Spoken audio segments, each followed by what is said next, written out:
نظم تشریح ساتویں جماعت۔ اس پرچم کے سائے تلے ہم ایک ہیں، شاعر کلیم عثمانی، بک عنابی عملتاس کفایت دھنک اردو۔ حوالہ: نظم اس پرچم کے سائے تلے ہم ایک ہیں کے خالق شاعر کلیم عثمانی ہیں، اور یہ نظم انہوں نے وطن کی محبت میں سرشار ہو کر لکھی ہے۔ تشریح شعر نمبر 1: اس پرچم کے سائے تلے۔ شاعر اس نظم کے شروع کے 3 مصرعوں کے بند میں اپنے وطن ملک پاکستان سے محبت کا اظہار کرتے ہوئے کہہ رہا ہے کہ ہم سب ایک قوم اور ایک ملک بن کر اپنے جھنڈے کے سائے میں متحد ہیں، یعنی ہم اپنی خوشیاں اور غم مل کر مناتے ہیں۔ اگر ملک پر کوئی آفت یا پریشانی آئے یا خوشیوں کا موقع آئے تو ہم ایک ساتھ مل کر مناتے ہیں اور متحد ہو کر جان و مال کی قربانی دینے کے لیے تیار رہتے ہیں۔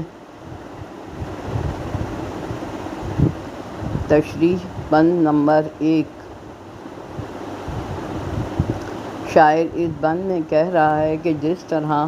باغ میں ایک ساتھ کئی پھول کھلے ہوتے ہیں اور آسمان پر سارے ستارے ایک ساتھ چمکتے ہیں، اور جس طرح سمندر میں سارے دریاؤں کا پانی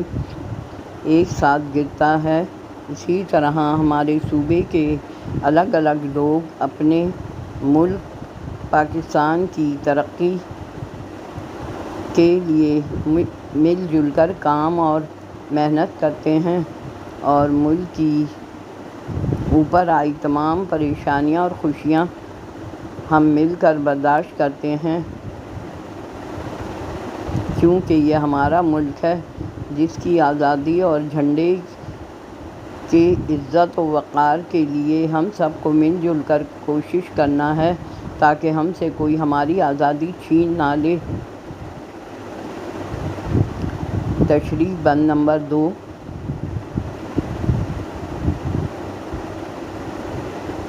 شاعر اس بند میں کہہ رہا ہے جس طرح ایک کشتی میں بہت سارے لوگ مل کر سفر کرتے ہیں اور اپنی منزل پر الگ الگ پہنچ جاتے ہیں، اسی طرح جب دشمن ہماری آزادی، ہماری عزت و وقار پر حملہ کرتا ہے تو ہم اپنی فوج کا جان و مال کے ساتھ ہر قدم پر ساتھ دیتے ہیں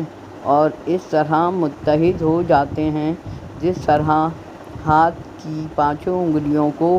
بند کرنے سے مٹھی بنتی ہے، اور اپنے ملک پاکستان کی آزادی کی خاطر اور جھنڈے کی شان کے لیے اس کی ہر پریشانی اور خوشی میں ساتھ دینے کے لیے جمع ہو کر ایک ہو جاتے ہیں۔ تشریح بند نمبر 3: شاعر اس بند میں کہہ رہا ہے کہ ہمیں اپنے ملک پاکستان کی آزادی اور وقار اپنی جان سے بڑھ کر عزیز ہے، کیونکہ اگر ہم آزاد ملک کہلائیں گے تو ہی دنیا میں ہمارے ملک کا احترام اور عزت شان و شوکت بڑھے گی اور ملک میں ہر طرف خوشحالی اور خوشیاں ہوں گی۔ جس طرح باغ میں ہر پھول پر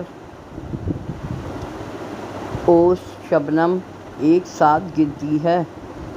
اسی طرح ہم اپنے ملک کی خاطر